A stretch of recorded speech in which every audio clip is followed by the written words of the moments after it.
Hey, look over there. It's a bunch of ladies in bikinis. Coachella Fest is over, but you got the TSK here ready to kick it with you. We're ready to cover some AEW Dynasty. No Harold. You can already see he's out with the flu, the Coachella flu. I'm kidding. I'm just going to keep using the word Coachella and everything. But we do got Big Rob and D still in the house. How you feeling, boys? It's a Monday. It's a Monday. It is. It is indeed a Monday. And how about that Justin Bieber at that Coachella, boys? That Justin Bieber. Okay, God. Somebody explain me what the heck happened with that. I don't even know, and I'm old, and I don't want to know. Yeah. I heard it was not the best. I haven't seen it myself. Embarrassing himself. Yeah, and apparently he's going to do it again next weekend. Let's go. Because this Coachella thing runs 2 weekends in a row now. Apparently, I don't know when they started doing that thing. I'm old as hell. But anyways, yeah. Suicidal tendencies. Hey. Representing for the medal at the Coachella Valley. But yeah. At the Coachella. I like that. It's fucking talks in AEW. Hashtag it's not Coachella. All right, we'll skip the pre-show. Not too much in the pre-show. This fucking national championship, poor thing, is just fucking there. Camille's back. She had a match. Well, first she attacked fucking goddamn Willow. And then she has a match. And then I love Willow's response. She's like, if you wanted a title match, you should have just asked. And I'm like, you goddamn nice champions are always the ones that are like, why don't you just ask me to fight? And then I'll fight. And it's like, all right. It always throws me for a loop. But the women's tag match was on the pre, but on the main was a regular tag match. We'll start with it. And a great one at that. The Young Bucks, Matt and Nick Jackson, taking on the Don Callis' families, Kazuchika Okada and Konosuke Takeshita. Freaking dream match of all dream matches. I don't know if it was a PWG-ish style, if it leaned a little more New Japan, if it stole from them both, or if I was just in love in general. All I know is out of one very legendary tag team, I'm going to use that terminology right now. There's already somebody turning us off because I used that word. And the other one are two freaking incredible wrestlers. One who's been on the prime forever and one who's slowly climbing even higher up it in Okada and Takeshita.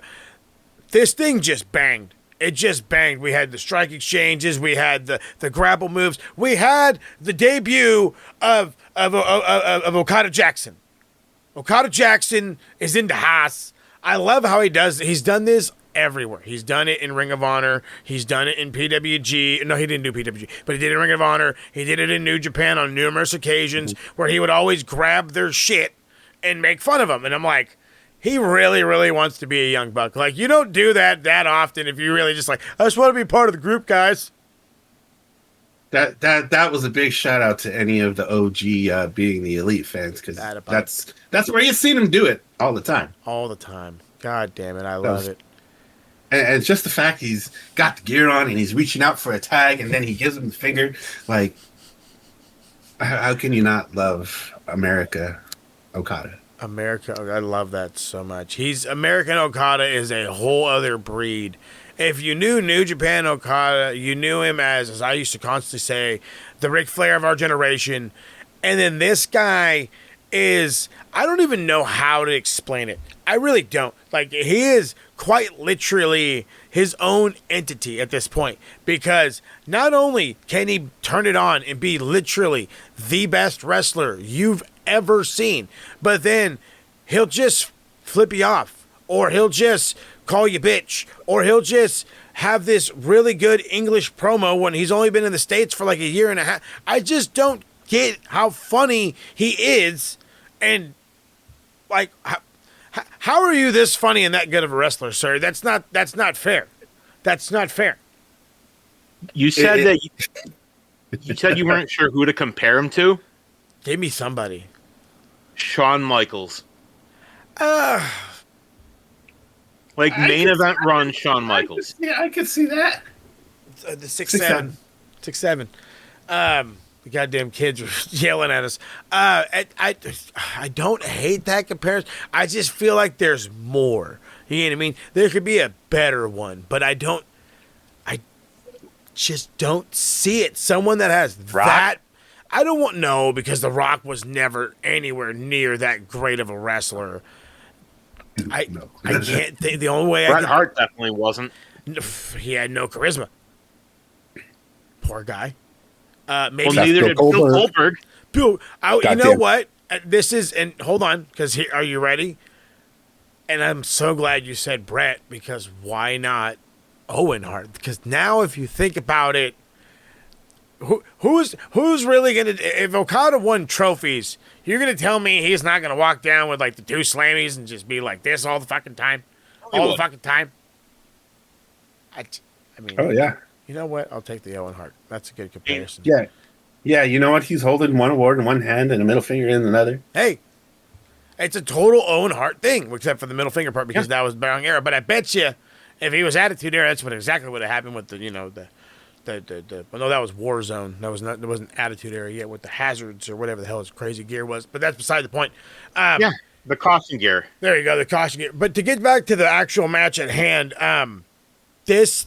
Again, things slapped. You had the strike exchanges. You had the high flying from both. Nick Jackson 6-pack, by the way, rocking the 6-pack. These cats have been working their cheeks off in the gym, and then even the high flying style of Takeshita. I love how they would fake each other out. There was a spot where like Nick Jackson's getting ready to like fly in, and I think like Matt had gotten caught by Takeshita, and Okada's like, "Cool, I'm gonna hit you with a drop kick," and he just fakes him out. Just little shit like that had me in this one, but overall, what an opener to a pay-per-view. I really don't remember, or I can't really recall the last time they had an opener of this magnitude, of this level of awesomeness to really get the show going. And it's funny because AEW is always really good about having a solid opener. It's almost kind of natural at this stage in the juncture of AEW's career, but this one was just like, it kind of was like bar none above any kind of opener over the last couple of years. I'm sure somebody will think of a better one or somebody on the same tier, but this one, holy shit. Holy shit indeed. I think what it is, I'm going to speak on WWE for a moment. They've been getting a lot of shitty press about their ticket prices lately. You don't say. And hey, I think more and more we're seeing AEW get mentioned in articles. Like I saw one where it was talking about how, WWE, a family of 4, maybe they can afford to go, but they're just going to watch the matches. They're not getting, souvenir, snacks, anything. Nothing. But yet, you can go down to an AEW show for a ticket, drink, everything. And if your kid wants it, if you took your son to Dynamite and he said, "Dad, can I get this shirt?" You have them and just say, "Yeah, sure." Well, again, if we're comparing, as you guys saw, some of the people saw the sign up there that I got. These tickets are cheaper than Nosebleed for WrestleMania 42. That guy sat ringside, okay? I don't know if they've gone up in price, but the last time I checked for like ringside seats like that, it's like $350.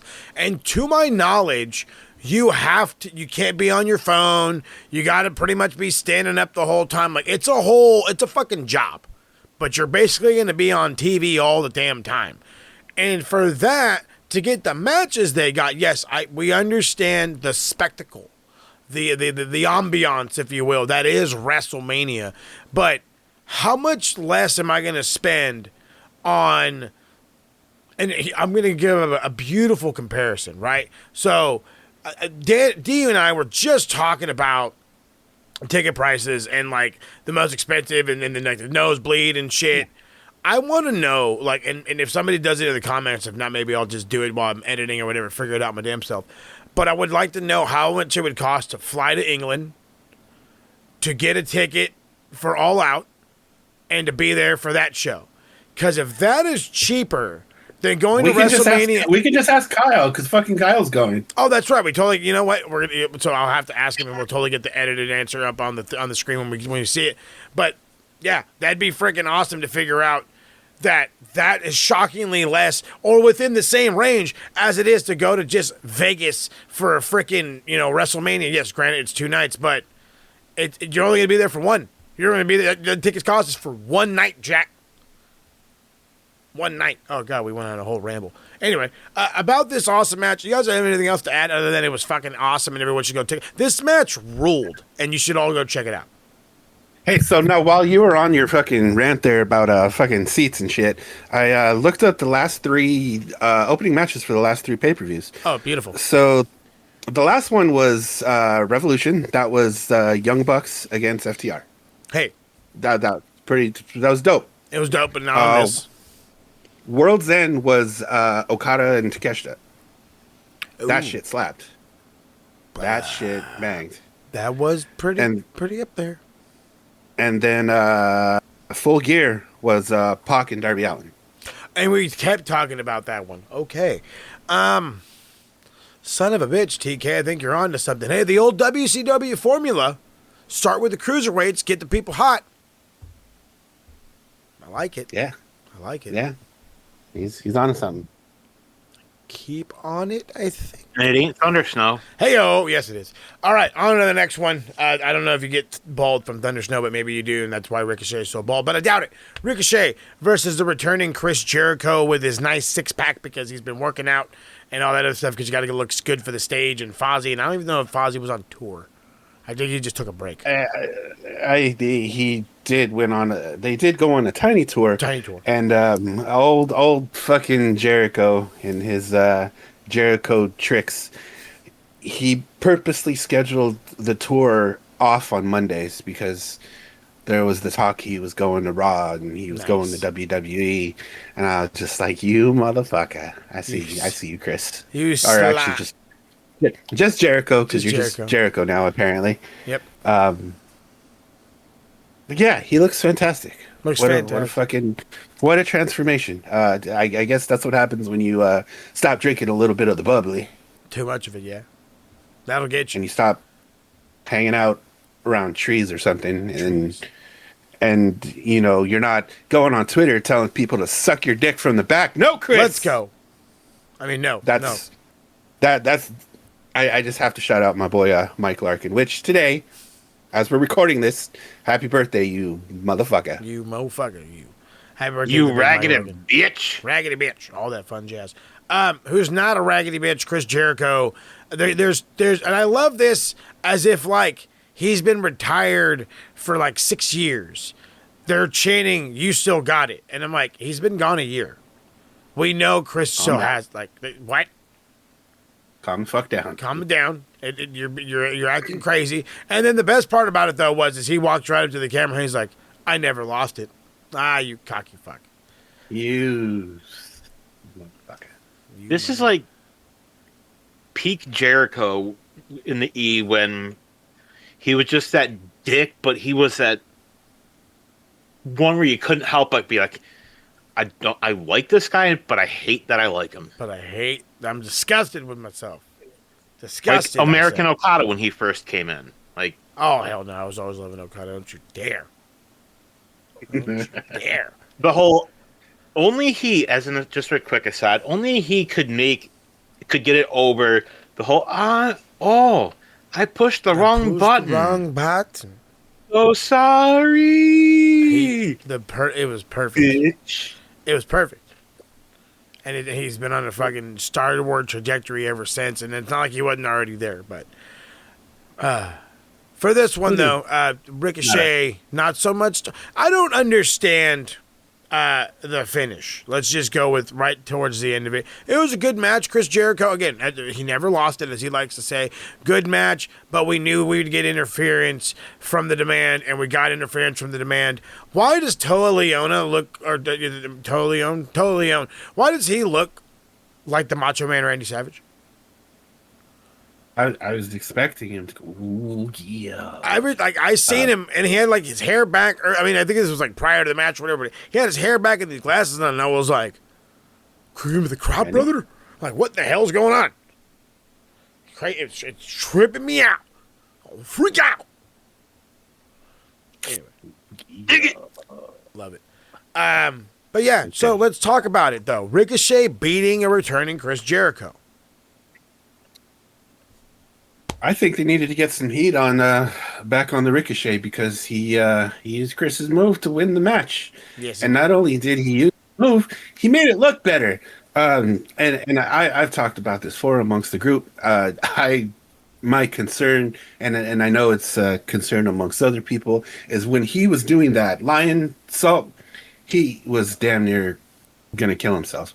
And while he did do a lion salt in this match, I mean, he didn't kill himself. I mean, it wasn't the prettiest, but it wasn't as bad as it has been. But Ricochet comes back, minutes later, and not only does it, but makes it look so much better. So nice. He made that look clean. Yeah. Poor Jericho is officially squashing folks now. It's like, oh no, we know you're pretty, Ricky, but you didn't have to do Jericho like that, dog. He kind of did. Because you're right. We needed him to get some heat. He was getting a little too much love. Time to get some heat. D? I mean, he could go on Twitter. Go on Twitter and make fun of people with MS. Barely. Oh, no, I did. Wrong kind of heat. Well, you don't have... But, the only other way where I think you could have gotten more of a heat was if he made Jericho tap out in the Lion Tamer. Not Walls of Jericho, old school Lion Tamer. Me in the back of his head, Lion Tamer. I love it. Stretch the old bastard. Yeah, didn't Ricochet hit a code breaker in there? Yes. I think so. Did he? Yeah, because I know somebody hit a code breaker. Oh, no, they both hit code breakers. He hit one, and then Ricochet hit one as a return. It was like a one-upping. That was one thing that I did notice. It felt like, not like a one-upping, but like anything you could do, I could do better. Because that's what I got when I saw the lion salt. And I'm like, fuck, he looks so much better from Ricochet. But again, it's the same thing we say about Jeff Hardy and the Swanton. He can only do it so long for so often, and now he's been squishing folks. I wasn't going to say now. He's been squishing folks, and now we got Jericho squishing folks with the lion salt. But, Ricochet made it look damn pretty. Damn pretty. Solid match, though. Solid. Now the question I have for the two of y'all is, does this keep going? Yeah, I think you have to. At least one more show. Yeah, we can go one more at least. Submission match. Cool. I kind of like the whole motive, though, of anything you can do, I can do better. Because we know Jericho as kind of this egotistical bastard. And he's not going to be one up staged by a bald guy. You bald. Fuck you. I love how they made the whole thing about the baldness, and then the camera shot too. I was really hoping he'd do the flip off thing, the New Japan thing. He would do, he'd hold the camera and flip some dude off. What was the other fucking cool spot that he did that was all reminiscent of everything? There was some other spot. I can't remember right the camera. There was some other spot he did that I was like, oh, he does that one all the fucking. Oh, ask him. I hate that. Oh yeah, I love it. But yeah, no. So, okay, cool. We'll keep it going. Double or Nothing's coming up next. Hey, it's in New York. Jericho technically is from, or grew up in New York. So, we'll call it what it is. Call a spade a spade. Now, again, I'm so questionable about the goddamn result in this one. But nonetheless, it banged all the way. And then some. And speaking of banging, Andrade El Idolo. How you doing? Versus Darby Allin.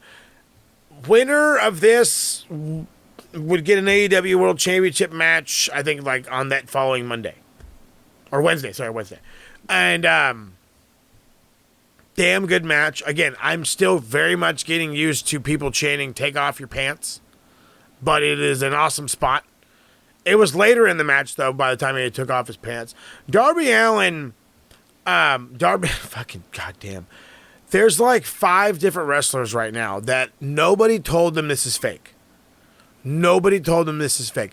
Darby Allin is one of them.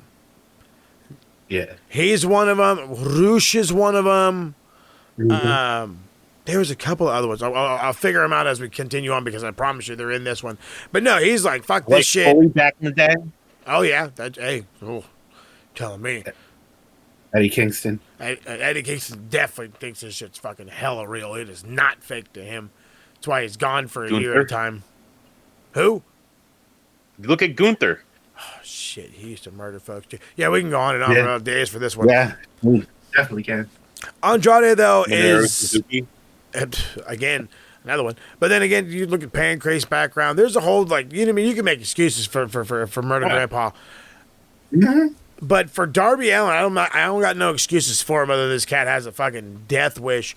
But as great of a match as it was, and again, I did love this match. I thought it was awesome. Andrade is just this random, I'm telling you, this like back elbow is just sick. Every damn time I see it, it's sick. And sickening even because it hits it so fucking fast. It's crazy. But Darby's able to get the pin. And I think it was all off a roll-up or whatever, too, because even Andrade looked confused as all holy shit. And I'm just... Yeah. The crucifix. Thank you. And I understand now that I, like, think it out loud and I let my brain process it. But at the same time, I'm kind of like, I want Andrade to get the spotlight.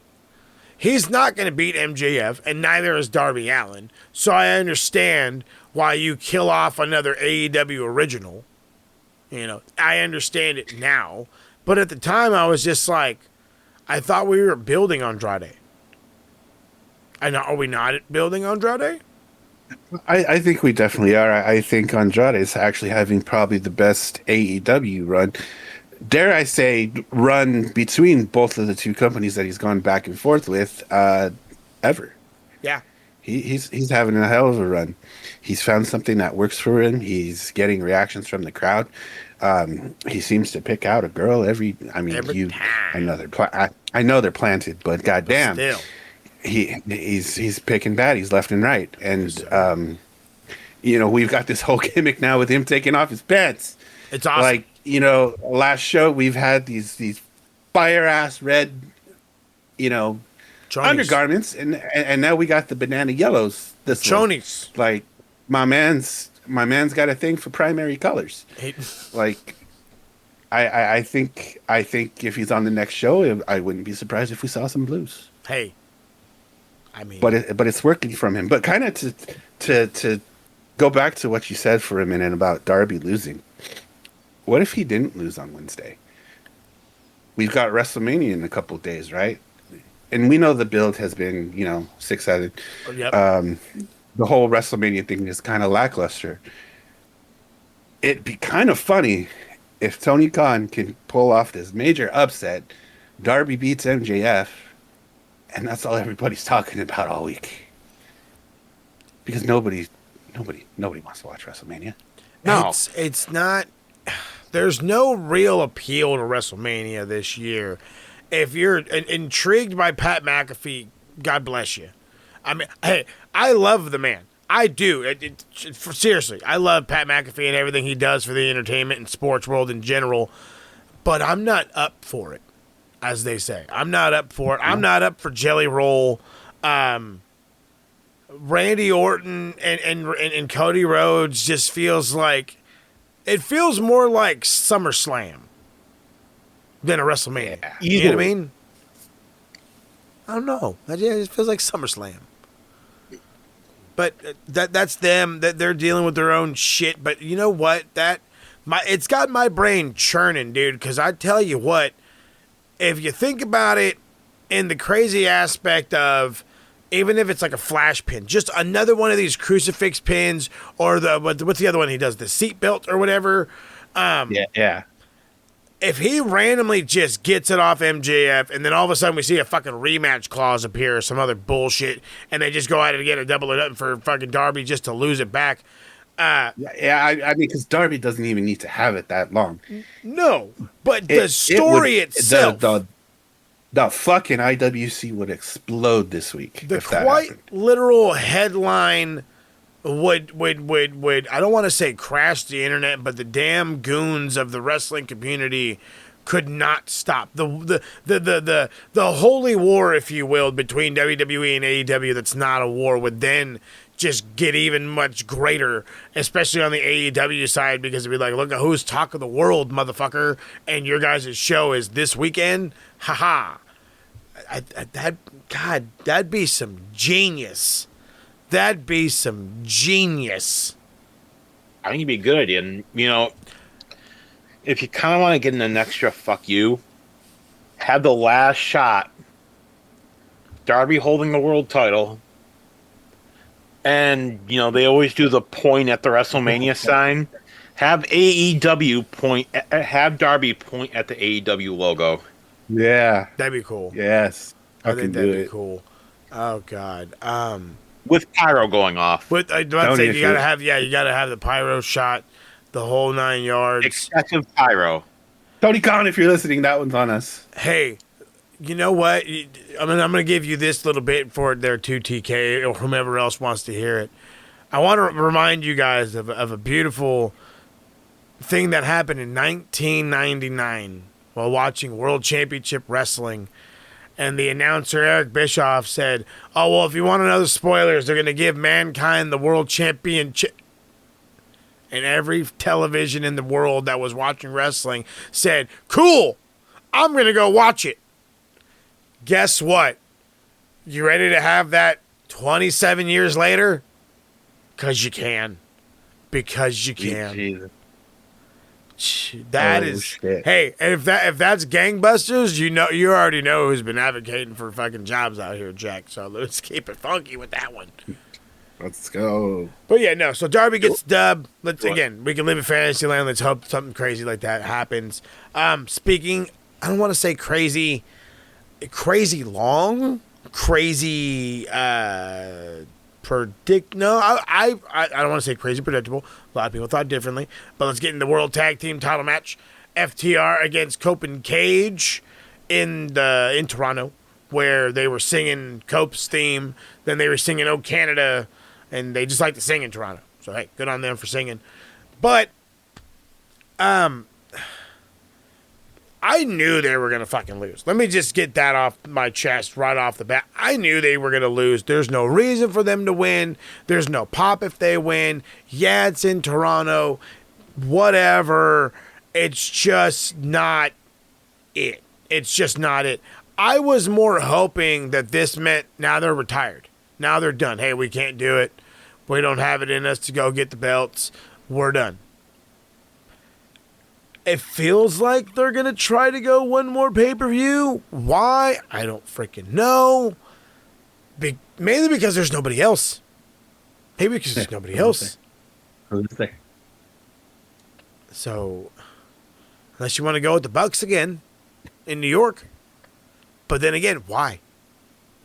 We just did this. And it's funny because I know we talk about this pretty consistently on this show. Like, the appeal of AEW was the tag team division at one point. Like, it was such a strong tag division, and now it's just kind of withered away to fucking dust. Like, you can't. We have this just absolute lackluster run with FTR right now. Personally, I'm not a fan of it. This whole thing has just been not good in the least. No, and we have these opportunities to kind of reset the division, and we're not doing it. No. For again, whatever reason. Time again. Yeah, we have opportunities to reset the division. We don't do it. And at this point, the way that they're booking, we'll get into the next part of the next match as soon as we're done with this one. But they already lost the tag team, in a way. So it's like, what more do you guys want to do? But I'm sure there's other ones in the background. There's other ones we're not talking about. You know, the Rascals are out there and some other guys and stuff. You know, maybe I always want to say the Best Friends, but they're not a thing anymore. You know, but there's somebody somewhere over the rainbow. We'll figure out when and whom. But it is what it is. I'm done with Cope. I've said it already. I've said it on this show. I've said it on Max. I've said it to the bagel guy when I go get bagels. You know. Fuck the revival. That part too. Shout out Chris Club Cody. Yeah, fuck the Hulk Hogan. Fuck the Hulk Hogan too. Love Cody. But again, Christian's the only one that can hang out for me. Hell, I'm at the point too where if FTR can fuck off as well, they can go back to the E. They can go do NWA. They can go do MLW, TNA. I don't give a shit.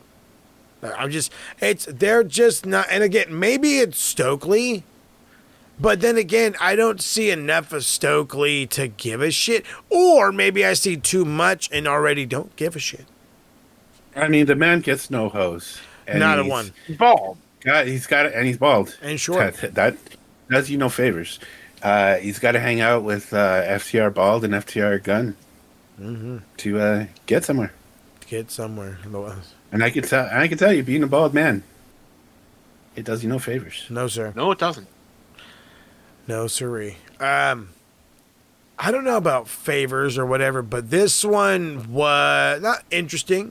No, it was a curveball. Let's go with it being a dang curveball. The was it gauntlet match, the 10-man casino gauntlet match for the vacant TNT Championship. This one, not too crazy. Only had, how many guys were in this goddamn thing? It's Kevin Knight, Daniel Garcia. It had like all members of the freaking Death Riders because Pac was in it. Wheeler, Yuta. Goddamn. Speedball Mike Bailey. Tommaso Ciampa. Roosh. Had started it. Kevin Knight, Anthony Bowens. Oh, yeah, and Tommaso Ciampa, yeah. So, I believe... El Clone. That's right, yeah, he too. That was all 10 of them, I believe. Bandito. Don't forget about Bandito. Okay, so I didn't forget. Can't forget about Bandito. Can't forget. Ring of Honor champion. That's right. Love the man. I believe that's all of them. But again, this was a first one to get a pinfall wins, and it was chaos. I really didn't. I thought to myself, have Roosh win. Like, if you really wanted to push somebody, of all the people that's not going to disrupt anything too crazy, you go with Roosh. But we went with a different decision. We went with one that's going to be a little bit more messing with the flow of things, especially in the tag division, with Kevin Knight. That is my only gripe with this. Let me just be clear with that first and foremost. My only gripe with this whole thing, I said say whole thing, but with Kevin Knight winning, is the simple reality that him and Jet Speed, him and Speedball Mike Bailey, Jet Speed as a team, is now kind of to the wayside. And then they did have some animosity for him to win the belt, so I'm sure that doesn't help either, because as they both competed for it. So that, in my opinion, I could be wrong, but in my opinion, is yet another tag team down.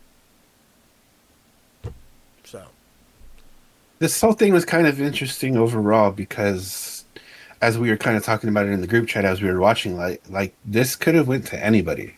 Probably with the exception of Bowens. Like, true. This was and Daniel Garcia, because nobody likes him. At least none of us. I don't even like him. See. But anyways, I don't even know what my point was. But this Slims was and sour sauce. Sour. It's so sour. But this thing was loaded. Like we were saying, like this could have went to anybody. I mean, there was even some like teasing of potential matches like that didn't even need a belt. Yeah. But like the fact that this could have went to literally anybody, and while Kevin Knight is still kind of questionable choice, I don't necessarily think it's a bad one. No. Even in the finish, because I forgot who was in, but somebody had Mike Bailey, and then that's when Kevin Knight jumped on Mike Bailey and whoever. Daniel Garcia. See, and that's why I didn't remember who it was. But yeah, that might create a little tension between the Speedball and the Kevin Knight now. So another tag team down. Thanks, TK. Tag team down. Damn it, TK. Another one bites the dust. One bites the dust. It's such good shit. I was waiting for D to come out with something wild. Yeah. I'll again, as I said, watching it, I'll take it. I don't know where we go with it, but I'll take it. But you know what? It's cool because some of us wanted to see Brody King come and smash motherfuckers. We were begging with his TNT title. But TK said, no, everybody under 5'9", you're in the gauntlet. Go do your thing. And it was pretty cool. It was all right. It was all right. It was fun for while it lasted. But again, let's see how it builds out. Let's go with that part. Let's see how it builds out. Anything you want to add on that, D? I kind of thought maybe they'd have a return. Somebody. But who? Joseph White? I've been begging for Jay White. I think we said the same thing while watching the show. Scorpio Sky's still under contract. Hey, he showed up in something on the last show. Yeah, but former TNT champion. Or here's an idea: you got Sammy Guevara, Ring of Honor. As of right now, hot wife action. The records for the TNT title tied at 3. Sammy Guevara and Cody Rhodes. Adrenaline. Each have 3. Not Cody Rhodes. So you have Sam. Actually, no, I think it's Sammy, Cody, and Wardlow tied at 3. Yeah, Wardlow's got. I want to say he's got 3. I think you're right. He's got 3. So then you have Sammy win the TNT title, and he's number 4. Speaking of Wardlow, I know I brought up Camille coming back. She was American Gladiators. Where the hell's Wardlow? I'm coming. He could be the guy that, he could be the and then him dude getting hurt again. He could be the dude that helps Darby and cost MJF the belt for the massive poppin' news that takes over the world on Wednesday. You're welcome to Kate. Oh, shit. I like money. Let's get into the next one because this one was money. Thekla versus Jamie Hayter. You know what? That's not true. It wasn't money. It was good, though. It was very good. I like Jamie Hayter. I like her style. But, when you see a talent that's just kind of head and shoulders above everyone else, that's Thekla. Like, I remember her push and then drop and then forget. And then it was, don't ever forget me again. And girl, I don't know if I could.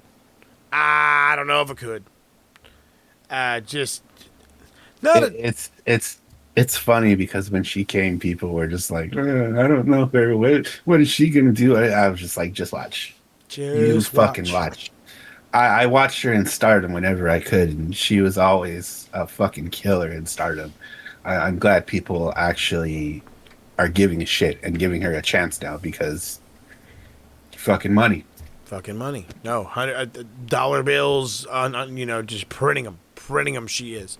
Again, Jamie Hayter, not a bad opponent, but also not a very how can I put this, challenging one. We kind of already knew right off the bat Jamie Hayter wasn't going to win. Her and the Brawling Birds are going to be a women's tag team and do their thing. It's all good in the hood. My only question is, are we waiting for the inevitable to have any quote of real challenger for Thekla? I hate that you already knew what I was going in. Yes, because DC was already thinking it. He's been thinking about it for like 3 days. And so bad. I was actually talking to somebody at work about this. We're just like, is she coming? I was like, yeah, she'll probably be there Wednesday or maybe next Wednesday or something, but she's coming. So what Rob's saying is, pretty soon, it's going to be boss time. What? Oh, God, you make it sound so bad. It's time for the CEO to not dance, but to move the hands in her face and such. And crap. It's inevitable. Death, taxes, and the return of the you-know-who. But, she's got no titles. So at least that's a plus. But She fucking shipped her last title back. Smart. Yeah, I think she FedExed it, actually. She did. She's like, I don't even want this no more, bud. You go on and take it. They couldn't fly her out, so she's just like, here's your title. Fuck you. Oh, yeah. As long as you pay for it, I'll put it in the mail. Jesus Christ. Speaking of people who have no belts, Will Ospreay versus Jon Moxley. I hate that. Was terrible of me. I'm sorry, Will. He's going to kick my ass. Oi, bruv. You fucking dickhead. Go damn no bad. Chicken endos. Not a bud. I don't want none of those nonsense. But to get into the match, so I've been thinking about it, And I've been thinking about it, and I watched the highlights, and then I said, fuck it, I'll rewatch this match over again just because why the hell not? This was, I don't want to say like move for move a carbon copy, but this was Minoru Suzuki versus young boy Will Ospreay. Super, like best of Super Juniors, still lightweight Will Ospreay. That's what this match was. This was the old veteran knowing that you got a fucked neck and I'm going to whip your ass. Yeah, you hit me with an early shot, but then that freaking, the blade, what the hell is this goddamn move called again? Hidden blade. The hidden blade, like within 5 seconds of the match. But once John got it under control, he took full-on control in a way that I would see like Minoru Suzuki take full-on control. If he knew you had a messed up foot, a messed up knee, a wrist, or a back, or whatever, he would take advantage of it. What did Jon Moxley take advantage of in this match? His neck. We kept yelling all night long, him neck, him neck, him neck. Him neck. And I kept saying, while watching it with y'all, that this was very reminiscent of New Japan when he was constantly being dropped on his neck, because that's been a problem, or I should say the way he bumps, or the thing he likes to sell the most of is his damn neck, because he would take bumps off of every apron you could ever see ever and just take the gnarliest DDTs you've ever seen. So the fact that he just utterly brutalized him as much as he could, but Will has this massive will to win, this massive will to not die. He has to stay in the fight regardless of the situation. Damn him neck beside, he would go in there for all that he could. But the wily veteran, the old man of the game, beat him in Jon Moxley, which again, he didn't need the Continental Championship. I kept talking about, oh, you have him do it.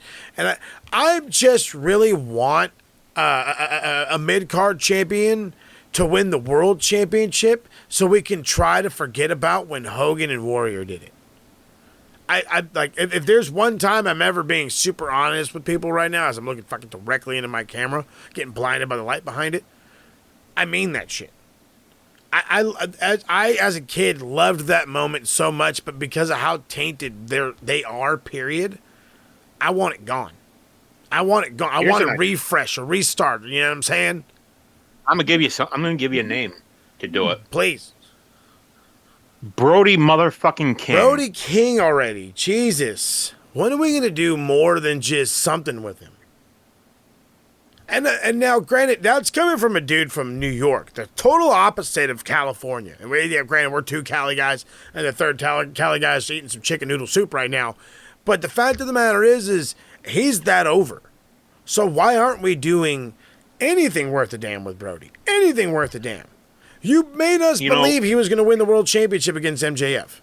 And then we said, cool, thanks, have a seat.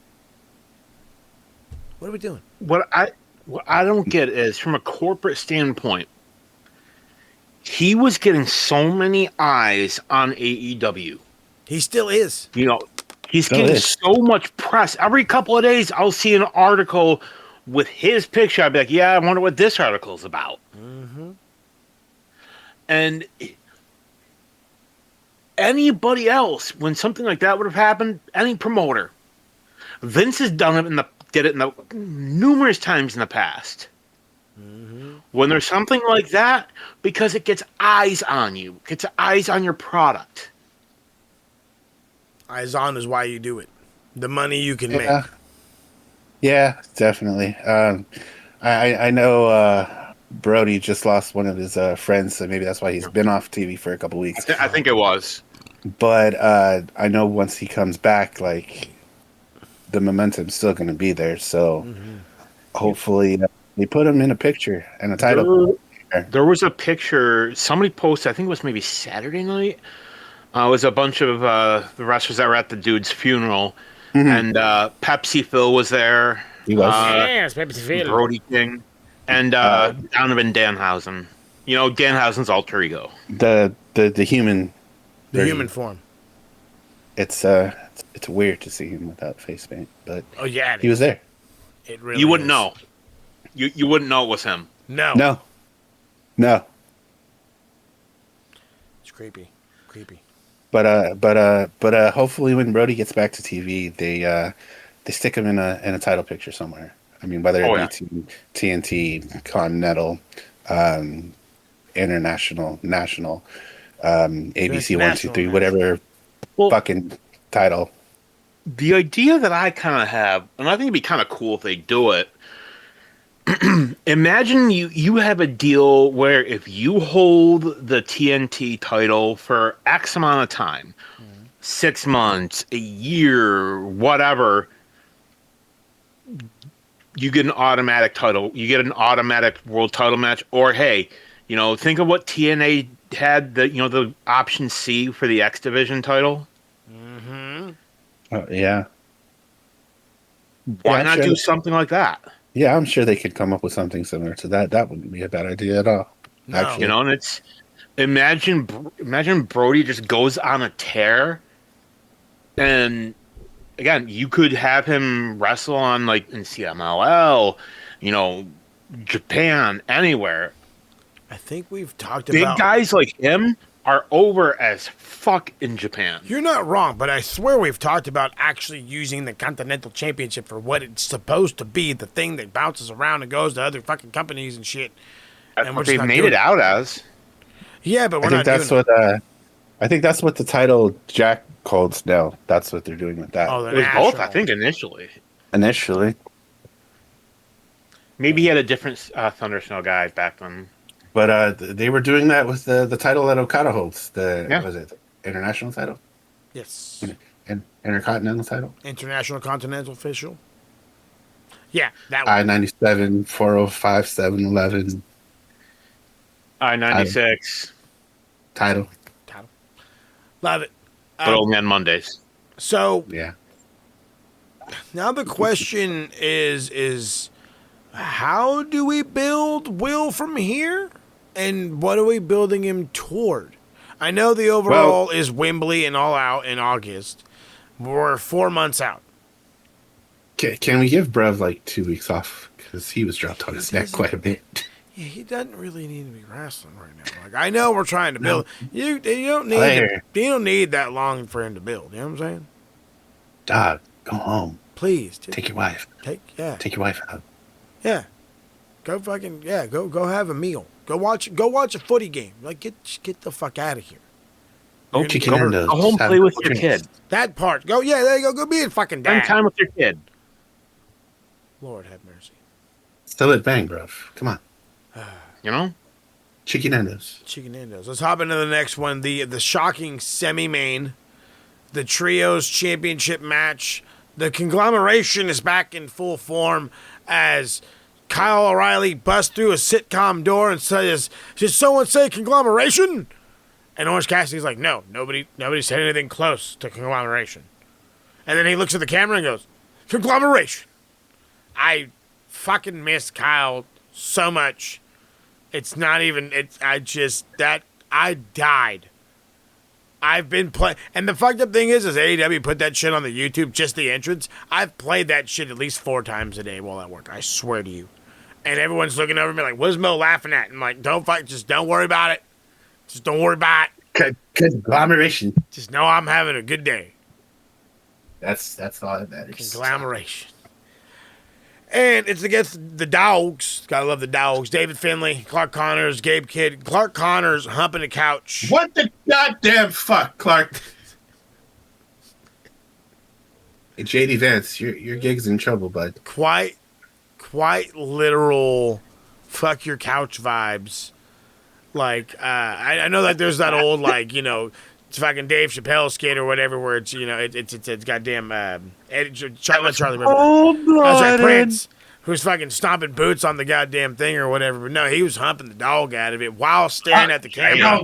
Ouch. And then David Finlay is trying to break the shillelagh on a door. And don't forget about Gabe Kidd pissing on the couch. Oh, yeah, the piss. Oh, God, I forgot. Bro. Did you not? Okay, so I know this is has nothing to do with the match stuff, but did you guys see his fucking post on the social medias?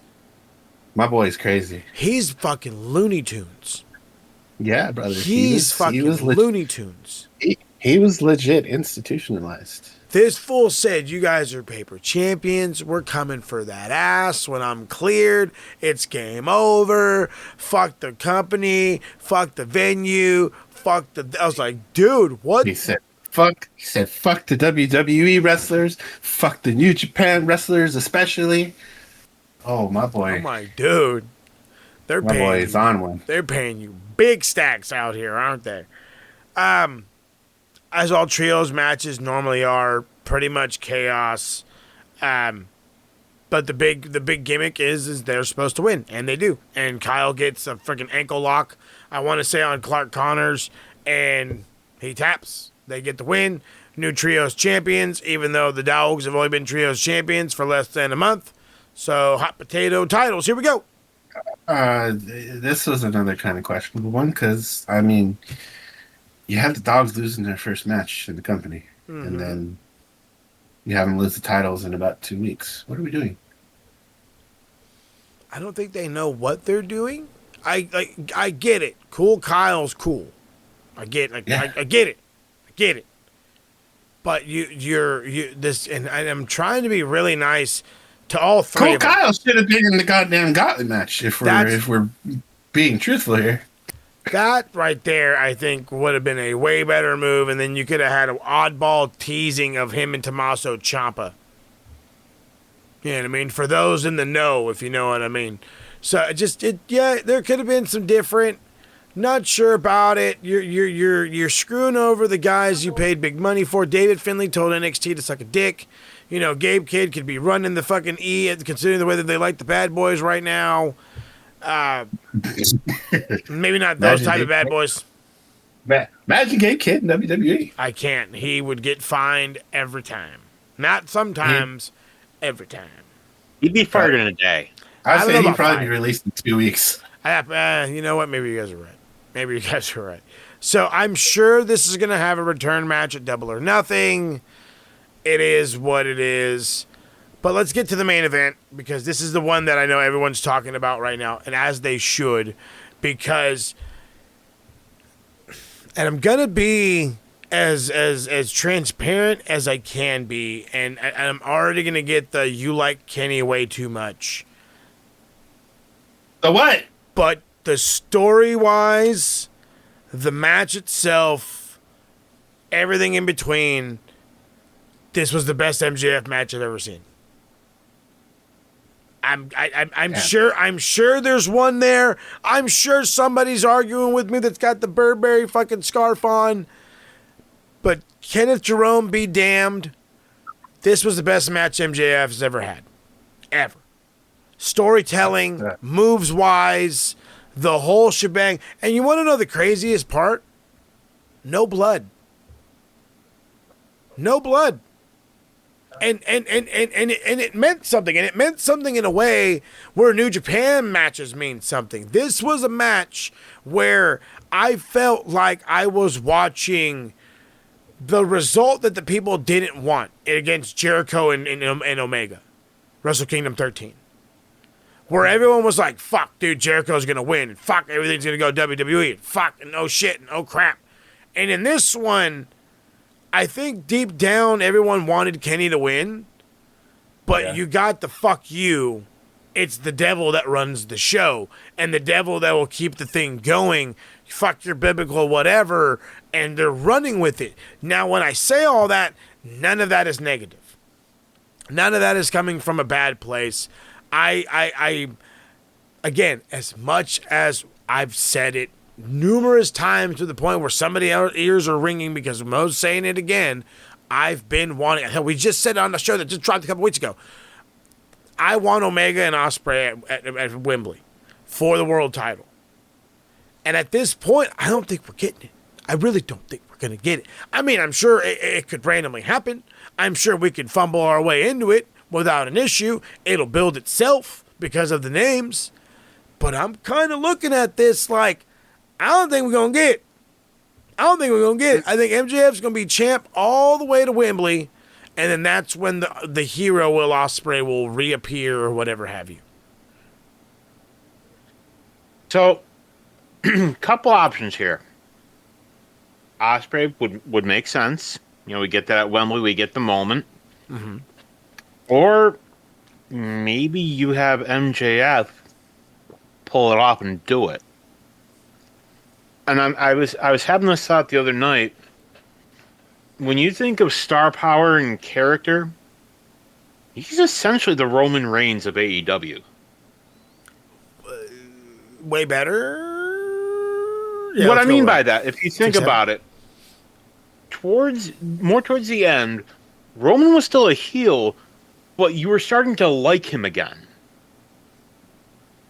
It took you were starting to long time though. It did, but you get what I'm saying though, No, right? no, 100%, like 100%. I would not be shocked if maybe they do something similar with MJF. Have him beat his own streak as champion this run. Now, in a perfect world, I don't know what his condition is, but imagine next pay-per-view, MJF is still champion, he's holding up the title, and what do you hear? You know it's all about the boom. I don't know if he was cleared. I think he's imagine done. Wembley again, Adam Cole versus MJF for the title. Adam Cole goes over. About to look. Tell me that wouldn't work. Oh, this is stupid. Goddamn fucking. I hate AI sometimes. So I literally, I know I'm going to randomly jump off topic here, but I Googled this really quick and said, will Adam Cole ever wrestle again? As of April 2026, there's no indications that Adam Cole will return to WWE. That's not what I said. That's not what I fucking said. Oh, God. But it does go on to say that that even though he's under contract, his career is put on hold due to a serious injury, leaving his in-ring future up in the air, for lack of better words. I like Adam Cole, though. I think that'd be a good move because, again, you're bringing back stories of old, but at this point... They never finished it. They never know it, 100%. They never finished it. But I don't know if that'll happen. You know what I mean? Fantasy booking be damned. I just don't know if he's cleared or clearable. So, yeah. It's a questionable one, but I like it nonetheless. Hell, like I said, like I was saying earlier, I like the Darby Allin move of a shock W, even though he can only hang on it for so long. I like the idea of Kenny winning some kind of tournament to get another shot at Double or Nothing, or sorry, probably no, not Double or Nothing. At is it All In then All Out, or All Out then All In? All In then All Out. So then let's do something like that. Maybe that's when fucking Kenny or Will or whatever wins it at All In, and then all of a sudden at All Out, it's a massive defense. But then again, you want to sell tickets. At least that's the way I would think about it. I don't know. It is what it is. I mean, hopefully there's a bigger gap between All In and All Out, because in the previous years, that's only been like 2 or 3 weeks difference. Weeks. If that. Not even the month. Weeks, which again, the month doesn't make it that much fucking better. But no, it's there's no predictability right now. There's no, outside of like the fucking tag division and some other obvious shit. But in the main scene, in the main title picture, there is no predictability right now. None. You don't know who's next on the chopping block. You don't know if they're actually going to be able to beat MJF or not. You don't know when they decide they want to finally drop the MJF thing. It's going, and there's been people all up and down the internet. AEW has the best pay-per-views. They have the best weekly show. They have the best storylines. They have the best matches. AEW is wrestling. And I'm slowly inclined to agree. Is there any WWE contracts coming up soon? I don't know. That you all heard? The only one that I know of is close is Johnny Wrestling. That's the only one I know of that's coming close. And again, if we can get him and Ciampa back together, then hey, there's your kick in the pants to reignite the tag division. Yeah. Right then and there. DIY against the Bucks. Mm-hmm. Sign me up. Or FTR against the Bucks. Or again, remember I talked about Rush and Dralistico? If Rush didn't win the TNT Championship, have him and Dralistico get going. Why not do that again? LFI. Again, there are ways of revamping this tag division that we're sleeping on. And we, Fuck. in reality, yes, one massive signing of Johnny Gargano could make and break this. I wouldn't say break, but can absolutely make this tag division. But if we're banking on the one decision or the one choice that's out there, we're going to be holding our breath forever. Go ahead, D. We probably got to do a show dissecting the tag division and see how we can revitalize this. I love that idea. We got What a to rumor. pin that. I don't know how true it is, Put a but pin in it. that Street Profits contracts are expiring this year. Goddamn. That would be really stupid to let them go. Think I'm just going about to be it. honest. I don't mean to cut you off, though, D. I don't mean to, but I got to get this off real quick. If you let Montez Ford walk, you are just breathing not oxygen. Like, I get Dawkins is hurt, and that's fine. Is he hurt? I didn't know that. Yeah, he's hurt again. Again. Damn.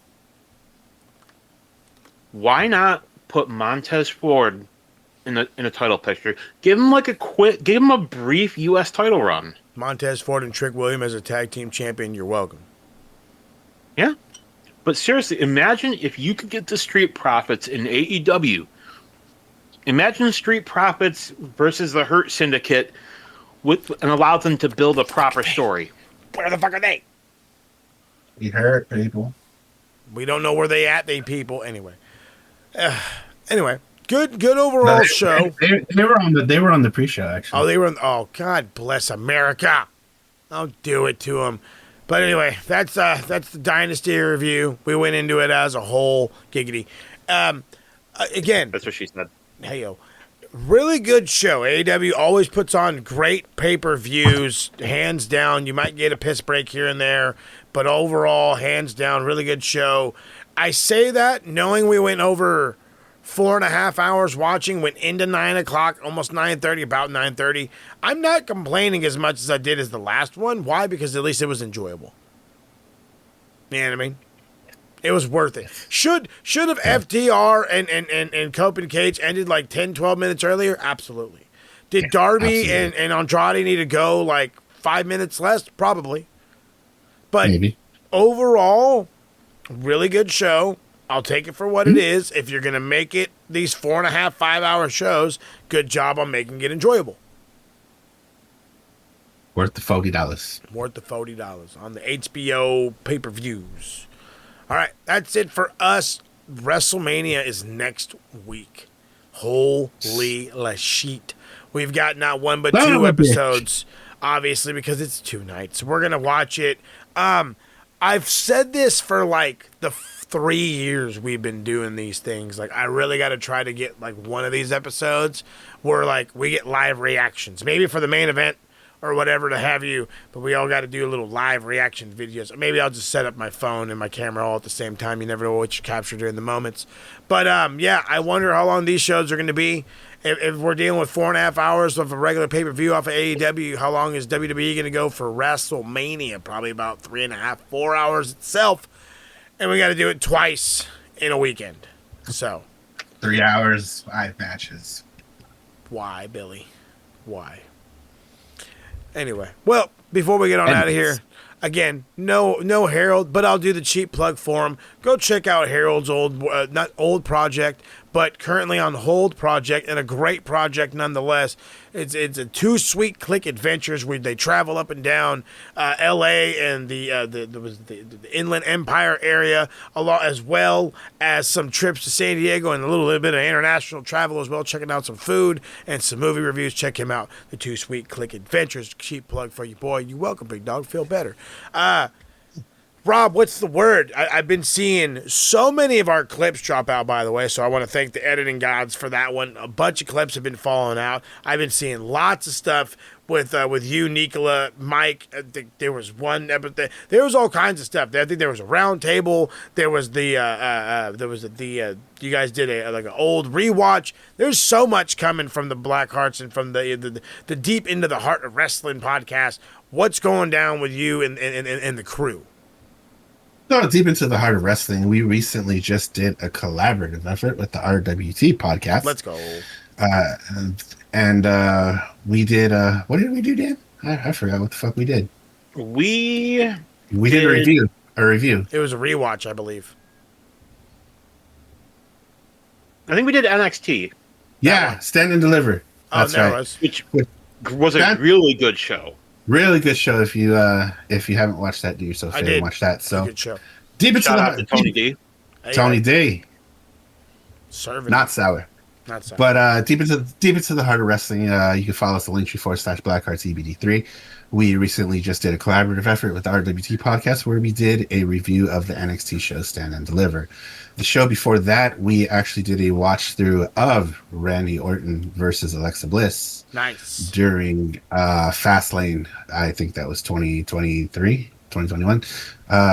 Nonetheless, we did that. We've got a couple shows in the pipeline. We're thinking about doing a review of Dynasty, but we may just skip that and go right into predictions for WrestleMania because this week is absolute hell for podcasters, and we welcome it because this is what we signed up for. We are about that fucking life. Yes, sir. But you can follow us at linktree/blackheartsebd3. We've got a lot more coming this year. We're going to be going back to our origin series where we do the 3 faces of Sue Young. We're going to be doing a lot more watch throughs. Alexa Bliss and Shayna Baszler. We've got a plan to do a watch through of Kenta versus Samoa Joe from Ring of Honor 2000. I forget which one, but if you have not seen 05. Was it 05 or 01? Yeah. I think it might have. It's in between those years. I know it's in between those years, but definitely a banger of a match. If you've never seen Samoa Joe versus Kenta, fantastic match. And that's what we got going on deep into the heart of wrestling. We've got this PromoMania thing, and I know Moses is probably going to talk about it later. But PromoMania, Max Wrestling, this thing we do with the promos. We've got our big event coming up this week, coming up tomorrow. Actually, it's tomorrow. Technically Monday, today, tomorrow. Whenever you're seeing this, PromoMania is probably going to be already out, so go check it out if you enjoy the promo side of things. I've got a match, international titles on the line, versus one Scouse Mysterio. Should be a lot of fun. It's definitely going to be interesting for sure, so definitely check that out. You can check us out, the tskallmfnday. I know Mo will probably promote that as well, but you can find all of our socials. We've got clips dropping like a motherfucker. We've only got Facebook and Instagram right now. We'll be getting a TikTok back up, and maybe even the next, even though we don't like you on very much. But we want to have as much reach as possible because we love what we do. And if you love what you do, you want people to see it and argue with you and debate your opinions because that's what the internet is for, right? Anyways, regardless, if you want to follow what I'm doing, you can find me at linktree.com/Hey, I'm Rob. Got a lot of the musical endeavors coming up pretty soon. Recently just did a intro theme song for my guy DC and the wrestlemania. Did his intro and outro. Fantastic music. Working on an intro and outro for our RWT podcast. A couple of my boy Mike, which, by the way, happy birthday, sir, if I didn't mention that earlier. And I did, and hopefully you heard it. But hope you're having a good birthday. But working on some music for him. Working on some other music. I sing in a death metal band, grindcore, called Consuming Fire. It'll be in my link tree if you want to check that out. If you're not really into that, it might be a little too spicy for you, which understandably so. I do have a more chill project called Ragaby. It's a more ambient kind of something you can sit in the corner and cry and listen to it if you want. If you know you're not wanting to stare into the void, into the silence of things, put on a little Ragaby and you won't be as lonely. But anyways, that's it for me. Linktree.com/Hey, I'm Rob. Hey, he's Rob. Hey, Rob. The craziest bit is like I used to think that like I was so crazy busy. I do college and I was doing this and I was doing that and Rob's got more projects happening than I can even fucking say out loud. It's crazy to see his dedication to the thing. But yeah, no, we're trying to get the outreach out. He's a massive part of it. Big Mike's a massive part of it. Massive shout outs and another happy birthday to him. But D, really quick, what's the word coming from the pundit, coming from the RWT, all of it? What's happening? I got about 3 shows that I'm editing around. Should be out maybe this week into the weekend. Mike and I actually did an episode of this past Friday where we discussed the best and worst NXT call-ups. Hey, that's a good show. Was very interesting one. I think I said my favorite one was Bray Wyatt. Did you guys talk about in the way, Jose? No. Wait. We briefly discussed that, man. Hey, that fucking theme was banging. And we got the RWT podcast. Yeah. We did the review of Stand and Deliver, which again I cannot rave about that show enough. It was probably one of the best NXT shows in a long time. Quality. NXT is banging quality all day. Great show. I had talked to Rob about doing a joint venture with Deep Into the Heart of Wrestling, where we watch a infamous death match from Japan. I believe it was Sheik and Sabu, where the ring actually caught fire. Yes. Sheik and Sabu versus Onita and Tiger Jeet Singh, I think maybe. Tiger Jeet Singh. Yeah. Like the whole ring essentially caught fire. Whole thing caught the fire. Yeah. You see him just stop and walk out of the ring. We're not dealing with that, bud. Like Sabu jumping over barbed wire. So that was typical Sabu fashion. Typical Sabu. But it's good stuff. Quality stuff nonetheless. Quality. Lots going down from D, lots going on from Rob, and a lot going on over here as well. As one of these gentlemen had already mentioned, PromoMania Night 1 and 2 are on your way, along with the predictions for WrestleMania 42 Night 1 and 2. But yeah, a whole lot going on in that one. Some craziness, including international championship defenses. The World Championship is on the line between Dragon Club members in Phoenix and my boy Beer. I don't know how that one's going to go. This man not going to be happy about this one because he bets money he didn't listen to the last episode. The fun, traditional Iron Bank Challenge is no longer traditional. That is now a double stipulation. And that stipulation is this. There's 3 opponents or 3 competitors now vying not only for the Iron Bank contract, but for the Knowledge Championship, as I have put the Knowledge Championship on the line with a little bit of a caveat. And that one caveat is directed at one person and one person only, and that's Jonathan Beer himself. If he does not capture both the Iron Bank contract and the Knowledge Championship, he will remain uneligible to compete for the Knowledge Championship until Promo Slam later this year. It's a beautiful caveat. And the craziest part about it is we're following the rules. The Knowledge Championship has to be defended against not 1 but 2 people. So that means there is a third person, and that is to be announced on PromoMania. It's going to be crazy. It's trivia for the contract and the Knowledge title. You got to check out PromoMania, as you have to keep checking out the TSK, because as Mr. Rob said, it's going to be hell week for us. We're going to have 2 nights of the WrestleMania. We're going to have probably countless indie shows we're going to want to ramble about. I know there's a spring break Mike invited me to do. There's all kinds of things going down. And you want to know the craziest part is? We're going to trade it to you as fast and as beautifully done as we can. So make sure you guys are liking and subscribing right here on the YouTube. TSK, all the Day. Share with your friends, your family, your goldfish, your cats, your dog. Your dog. Don't forget the big dogs, the little dogs, all them dogs. We will catch y'all. Not Clark Connors. Not Clark Connors. But we'll catch y'all in the next one when we review WrestleMania live from Las Vegas. Too sweet, boys. And we'll see y'all when we review Sin City. So sit back, relax. Make them say, nah.